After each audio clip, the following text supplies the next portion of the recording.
авч төрдөг байж.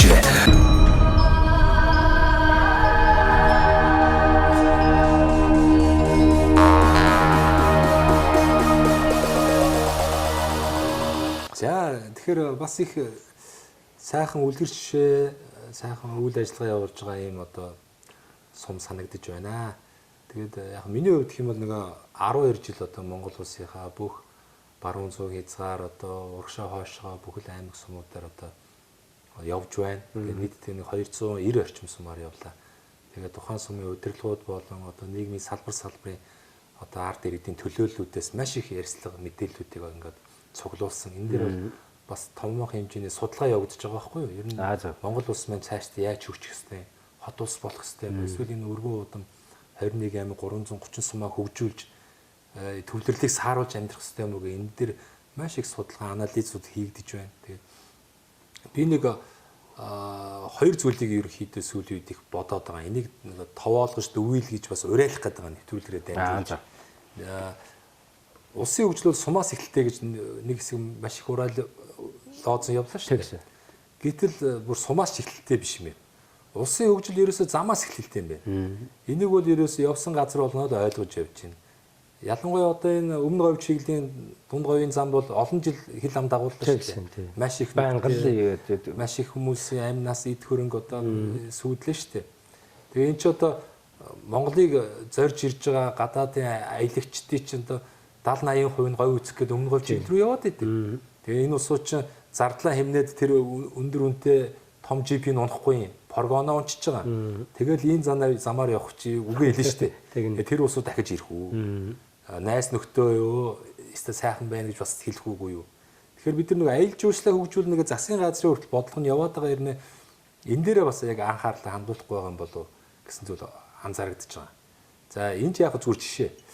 Дархны зам бол одоо ингээд 7 жилийн хугацаанд бас маш их хил ам дагуулж байгаа тавигдлаа шүү дээ. За ингээд дархны зам ажилтнанд орсон дээр яасан бэ? Сэлэнг дархан цаашгаа Орхон аймаг, Булган, Хөвсгөл энэ чиглэлийн ард иргэд ямар богино хугацаанд одоо төв суурин газар руугаа бараа тааваараа эргэлт, машин тэрэг, эдийн засгийн бензин тос, машин эвдрэхгүй байх шиний ийм сайхан давуу талууд үүсчихдээ. Хөгжил нь хурцсаж штэ. Тэгэхээр ерөөсөө зам дагаж хөгжил гэдэг үний юм байна. Манай бүр засгийн газар ч юм уу гэдэг юм уу төрөөс бүр маш богино хугацаанд одоо энэ замыг 21 аймаг болон 330 сумаа холбох энэ нарийн судалгаатайгаар орох хэрэгтэй юм. Бид нар ч одоо ажил амьдралын шаардлагаар Солонгос улс руу зөндөөл явлаа шүү дээ. Олон хотуудаар нь орлоо. Энэ зам яаж юм гоё тавиад байна? Засгийн газар нь тавьд юм хэрэг үгүй байхгүй. Тэр хувийн компани, замын компаниуд нь тавиал нэг 50 байт юм уу 100 км одоо 10 20 км-ийг нөгөө концессийн гэрээгээр нэг хийгээл тэр хооронд тэр замаар зочж байгаа иргэдээсээ нэг 500 төгрөг ч юм уу ингээ боломжийн хураамжаа аваад такс аваад тэгээд тэр гаргасан зардлуулаа ашигаа хийчихэж байгаа байхгүй. Гэдэг шиг Монголд яагаад энэ өргөн удам нутгаа бас ингээд замын компаниудыг бодлохоор дэмжээд энэ бүтээн байгуулалт хийж болохгүй гэж. Тий. Одоо ингээд барилгын компаниуд маш их биш дээ. Одоо ингээд юм л бол хотод өстэй нөгөө нийтийн эзэмшлийн талбайг ямар нэг арга чаргаар аваад ингээд шамбаараал яадаг. Тэгээд одоо бүр явах зам байхгүй, алхах газаргүй, суугч газаргүй ингээд нэг агаар хөрсний бохирдол донд одоо энэ хүн амынхаа 70 80 одоо 60 70 80% ингээд хордуулаад амьдрах хэрэгтэй. Бид нар ирээдүгөө хармаар байна. Тэгэхээр ерөөсөл Монголын нөхцөл таарсан ядаглаад энэ дархны зам шиг ийм дөрвөн игнэ замыг замаар 21 аймгаа холбочих юм бол ингээд замаа дагаад хөгжин тэнцээ чин ресторан, буудал, жочт буудал одоо жуучны баазууд бий болно. Ингээд нөгөө залуучдын хөдөө орон нутгийн ажлын байр хийгээд ингээд сэрэгч тал руугаа орно. Тэгэхээр ерөөсөө яалтгаар Монгол улс маань нөгөө авт зам руу орох хэрэгтэй. Ерөөсөө зам. Цаашлах юм бол 330 сумаа одоо боломжит хэлбэрээр зам тавих хэрэгтэй. Гэхдээ одоо нэг хоёрын орон нэг онгой шиг нөгөө замын өргөн нарийнаас нийтэх биш те нэг хайтагаан шиг өргөн шиг зам тавьчих. Тэгээ нэг яарсан сандар суу машин гүйцээ төрүүлэхэд одоо нэг 3 машин бас нэг бие биентэйгээ мөргөлчихгүй юм шиг сайхан зөрчгөр өргөн шиг сайхан замыг 330 сум холбочих. Инх юм бол нөгөө заавал хүмүүс одоо ингээд нөгөө замаа дагаад хөгжөөд ирэхээр төв суурилд явах шаардлагагүй болчих. Энэ сайхан эрүүл цэнгийг байгальтаа энэ тухайн орон нутгийн одоо газар тариалан байдгийн бол мал аж ахуйн түүхий дэ өөрснөө тэ том жижигээр нь цех байгуулаад боловсруулаад эцсийн бүтээгдэхүүн хийдэг чиглэл рүү ингээ ороо явчих бид нар чинь маш хөгжих боломж байгаа байхгүй. Тэгээ нэг ийм зүйл ерөөсөө яаралтайгаар зам тавиач энэ замын бүтээн байгуулалт хийхэд яаж замын компаниудыг бодлогоор дэмжих үү? Энэ барилга барьж байгаа компаниудыг бодлогоор нэгэнт хотод газар олгохоо болоо барилга байгууламж барихыг ингээд хаагаад өгвөл энэ компаниуд ч одоо амьдрахын төлөө нөгөө замын бүтээн байгуулалт руу ороод эхэлнэ шүү дээ. Тэр ийм арга чарга хэрэглээд замын бүтээн байгуулалтаа нэгдүгээр хийх ёстой байна гэж би бодоод байгаа. Буруу бодоод байгаа мó үгүй мó сайн хэлж мэдэхгүй байна. Гэхдээ энэ дээр яг энэ салбарын олон мэрэгчлэнгөө судалж байгаад орвол энэ зам гэдэг бол яастай яралтай л улс оронд хэрэгтэй нэг ойлгоод ухамсарлаад байгаа. Хоёрдугаар гэх юм бол за хуучин бол одоо ингээд нэгдэл гэдэг шиг ингээд бид нар зохион байгуулалтанд ороод ингээд малын гаралтай бүхэл зүйлээ хураад цуглуулад нийтээрээ хамсарч ажиллаад ингээд сайхан үр бүтээл гаргадаг байжээ. Гэдэг шиг орчин цагт яаж болох вэ гэхээр одоо жишээлбэл танаа сум одоо 1300 300-аад хүн амтай энэ сум бол ерөөсөө тэр хувьцаат компанийн хувьцаа эзэмшигдэнэ. Гишүүд нь. Тэгээд тэрийг одоо юу гэдгийг малтай малаараа мөнгөтэй мөнгөөрөө сайхан мөнгөө цуглуулад нэг фонд босгочих. Тэргээрээ энэ сумаас гарч ирж байгаа арь шир түүх хийдэг бид нар яаж боловсруулж болох вэ гэдэг тэрэндээ таарсан цех үйлдвэрээ байгуулчих. За жилийн эцээр ашиг тооцоонд гараад ирвэл ноогл ашигын тараа. За эсвэл сайхан ярьж байгаа хэдүүлээ өшөөг ашиг хүртье гэвэл дахиад бидэрт ямар нөөц болцсон гэдэг дараагийн хажууд л одоо нөгөө цехүүдийг байгуулъя. А тэнцээ ажиллах хүчнээ сумаасаа сайхан төвлөрүүлье. Гаднаас магадгүй одоо зориод ирвэл тэр хүмүүсийг хүлээж аваад сумынхаа хүн амыг тэлье. Ингээд бид нар эдийн засаг ингээд үйлдвэрлэдэг болёо гэж олон сум яриад байгаа байхгүй. Ийм боломж гаргалгаа байна. А магадгүй одоо тэр хувьцаат компани анхан шатны хөрөнгийн төрөөс ч гэсэн бас нэг удаа дэмжиж болно шүү дээ.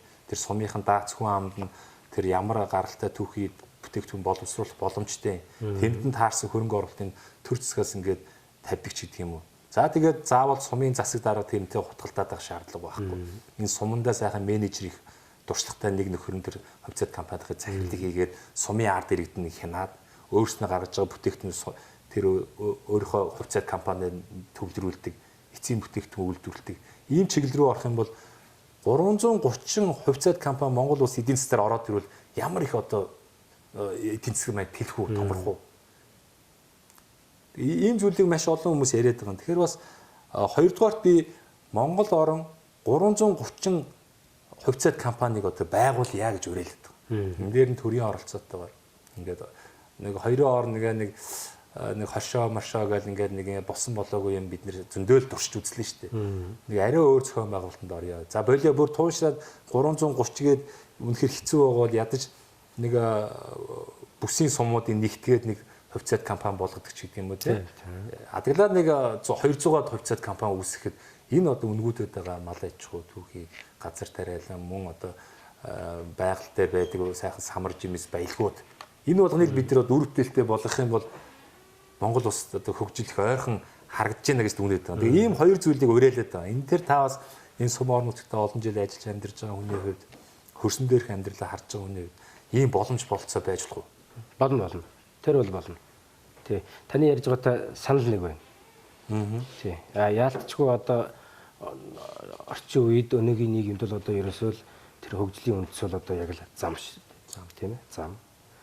Тэр малчид ард иргэд үнгүү хаягдаад байгаа тэр малын гаралтай юмнуудыг хийгвэл тэр хувьцаат компаниар тэр бол бас л гаргалгаа. Зөв.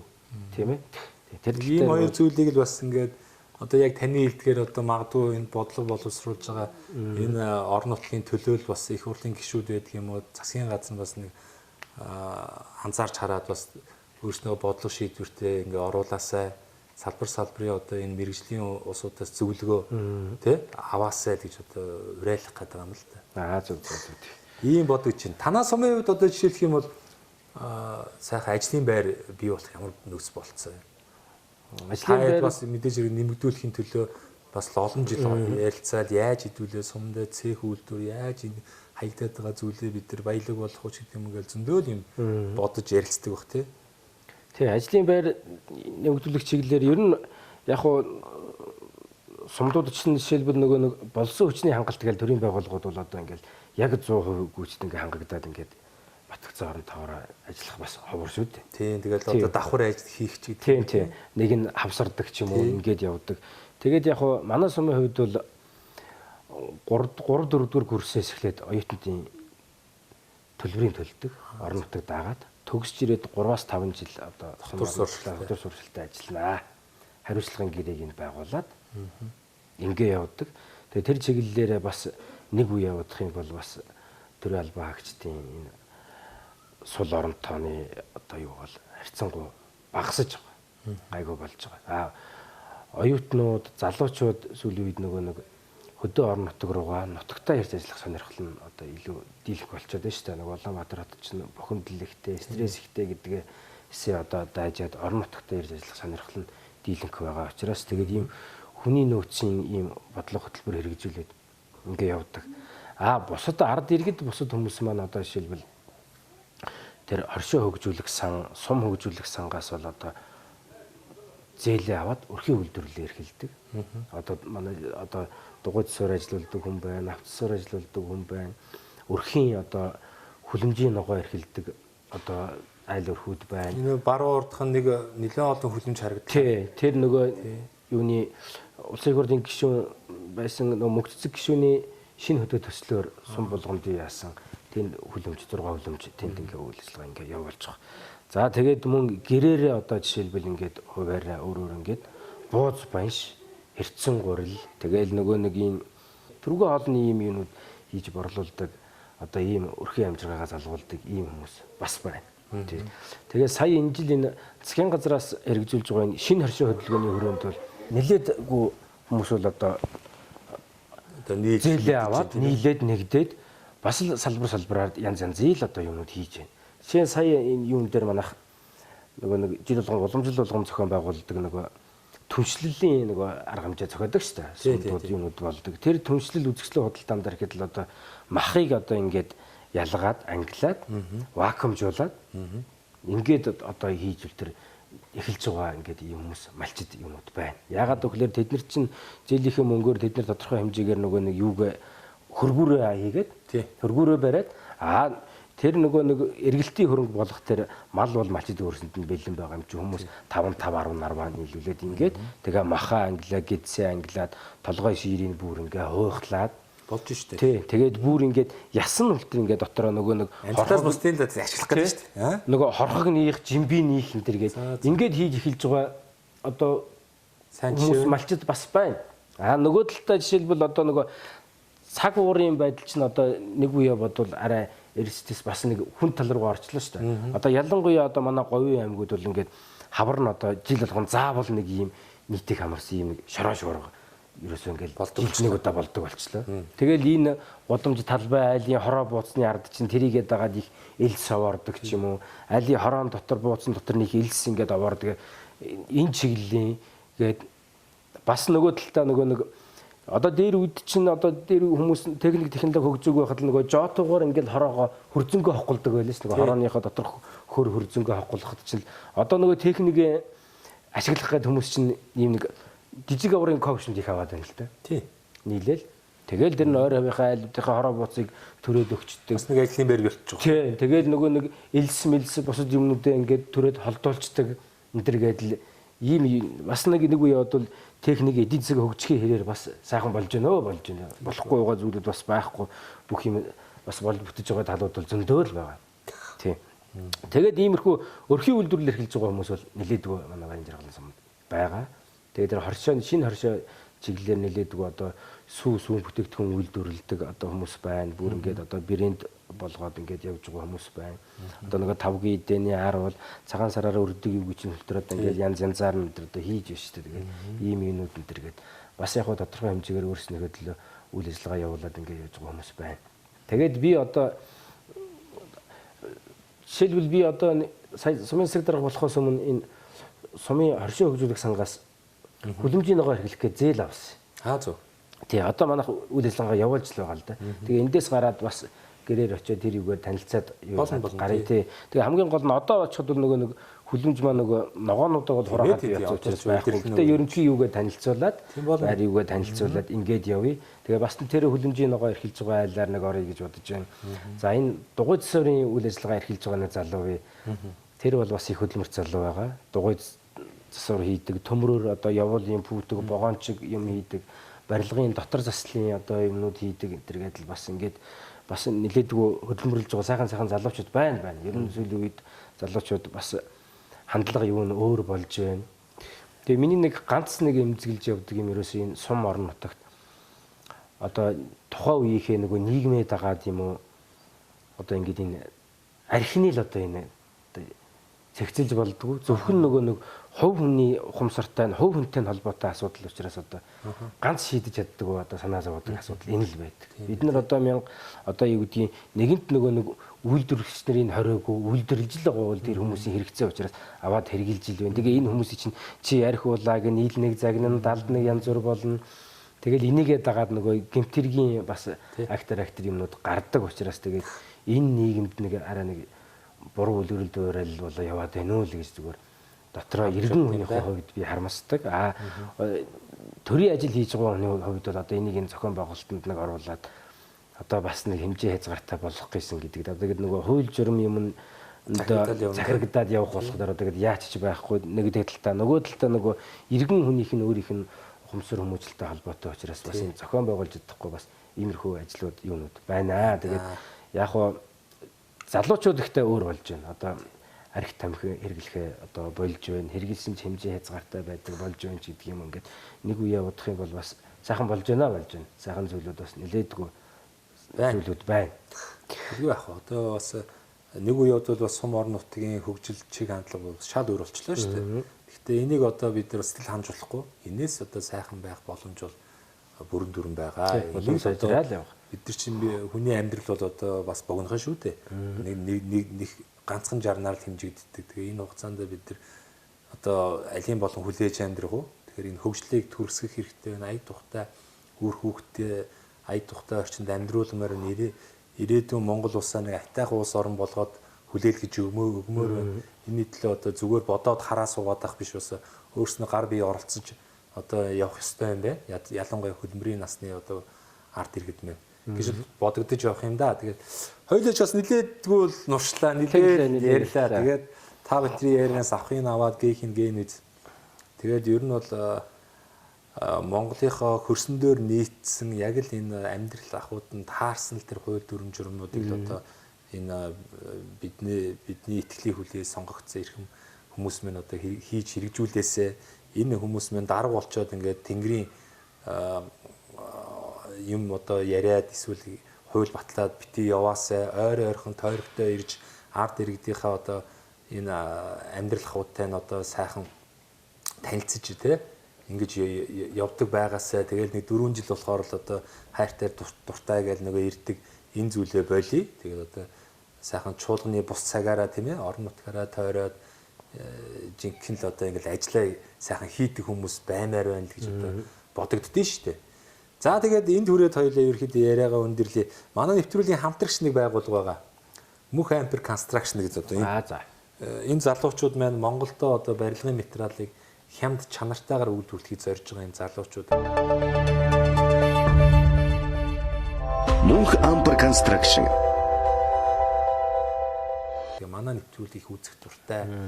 Тэгээд танаа нэвтрүүлгээр дандаа сумдаа одоо сайхан амьдрахыг зорж байгаа ийм сайхан хүмүүс одоо ордог учраас тэр хүмүүст одоо сайхан боломж олгоё. Ингээ компанийнхаа үйлдвэрлэж байгаа барилгын материалыг одоо 10% хөнгөлтэй үнээр одоо худалдаах эрхийг олгоё гэж байгаа. Энэ эрхийг одоо танд бол одоо магадгүй одоо бас энэ сумын хэрэгцээнд одоо шаардлагатай засвар үйлчилгээ байгууламж барихад бас материал шаардлагатай бол хандаарай 10% хөнгөлт олгоё.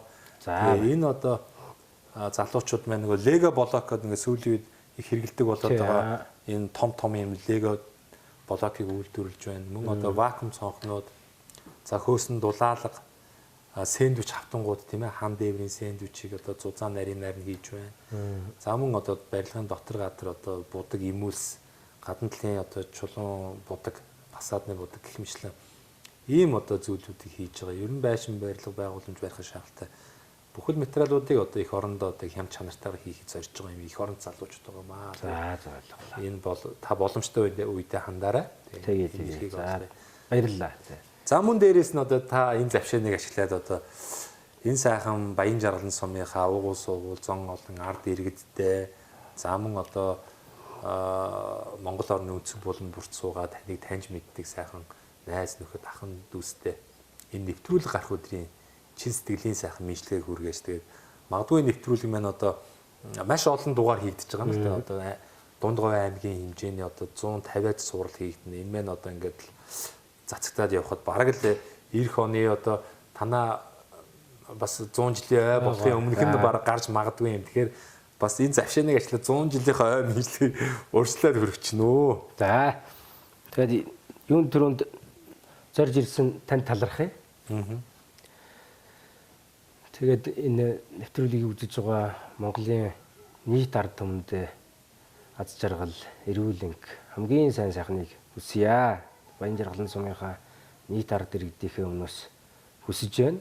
За дараагийн нэг дугаарт бол одоо Дундгой аймгийн Баян жаргалан сумаар овоглдог, Баян жаргалан сумаар суманд одоо ажиллаж амьдардаг, уугуул, суугуул иргэд та бүхнийг одоо сумынхаа түүх 100 жилийн баярын мэндийг хүргэе. Түүх 100 жилийн ойгоор Баян жаргалан сумдаа ирж одоо тавтаа сайхан наадаарай. Үргэлжлээд хүргье. Үргэлжлээд хүргье. Тэгээд нөгөө нэг өнгөрсөн дурсамжуудаа сайхан сэргээж аваарай, тийм ээ. Ойр олон жил уулзаагүй хүмүүстэйгээ сайхан уулзаж, яриа хөөрөө дэлгэж, сайхан Монгол уламжлал байдаг ч бид нар чинь тэгээд сайхан яриа хөөрөө дэлгэж, нутагтаа ирж одоо ингээд тавтаа сайхан саатан морилоорой гэж хүсье. Тэгээд дараагийн нэг дугаарт би нэг зүгээр яг хоо Монгол улс дээр гарах учраас би нэг зүйлийг зүгээр уриалмаар санагдлаа. Одоо хүмүүстэй тийм ээ. Тэгээд бид нэр өнгөрсөн 30 жил эрх ярьсаар гоод эрхээ дэндүү одоо эдэлдэг болсон. Одоо үүргээ биелүүлэх цаг зайлшгүй тулгарч байна. Тэгээд шат шатанда хүн бүр дор бүрнээ үүрэг гэдэг зүйлээ одоо энэ төрөнд биелүүлдэг байгаасаа, үүрэг гэдэг зүйлээрээ бусдад үлгэрлдэг байгаасаа гэдгийг л одоо би уриалахыг хүсэж байна. Тэ одоо яг ажил амьдрал дээр байхад одоо ийм зүйл зайлшгүй ингээд ажиглагддаг. Тэгэхээр ерөөсөө энэ үүргээ сайхан биелүүлдэг байгаасаа л гэдгийг одоо ард түмэндээ уриалж байна да. Тэгээд зорж ирсэн нэвтрүүлэг бэлтгэсэнд баярлалаа. Тэгээд мэдээж одоо монголчууд бидний уламжлал бий. Тэгээд би танд гарын бэлэг гардуулахыг хүсэж байна. Энэ яг он цагийн хувьд одоо манайх 100 жил болж байгаа ч гэсэн манай сумын 90 жилийн ойгоор 2015 онд сумын 90 жил болсон. 90 жилийн ойгоор ингээд бэлтгэн гаргасан ийм ном. Тэгээд манай нутгийн үүх түүх амьдарч байгаа хүмүүс ямар алдартай хүмүүс байдгүй та уншид танилцаарай. Бас таны оюуны мэдлэгт нэмэр болох болоо гэдэг үүднээс энэ CD байгаа. Энэ манай 90 жилийн ойд зориулж хэлж гаргасан гаяг байна. Мэдээж 100 жилийн юу гаргахлаар 100 жилийнхээ юуг мэдээж танд эргээд гардуулж яана. Баярлалаа. Тэгээд дээшээ харсан сав хоосоо өгөлтөнөш юм байна. Тэгээд танд ажлын амжилтыг хүсье. Тэгээд тодорхой хэмжээний манай орон нутгийн үүх төвийг бас судалж яаж мэдэж аваарай. Магадгүй энд би яриаггүй тийм ээ энд өрдөгдөөгүй зүйлүүд бас нэлээд үлдэж байгаа. Тэгэхээр одоо энэ чинь нөгөө нэг урдчилж бэлтгээгүй учраас гинт ингээд тулгамдаад ярилцлага ингээ хийгээд ингээ явахлаар мэдээж дурддаггүй өчнөө сайхан олон зүйлүүд бас үлдэж байгаа. Тэгээд энийг бас үзэгчд ч гэсэн мэдээж одоо авах гээх яваханаар хандна үзээ гэж хүсэж байна да.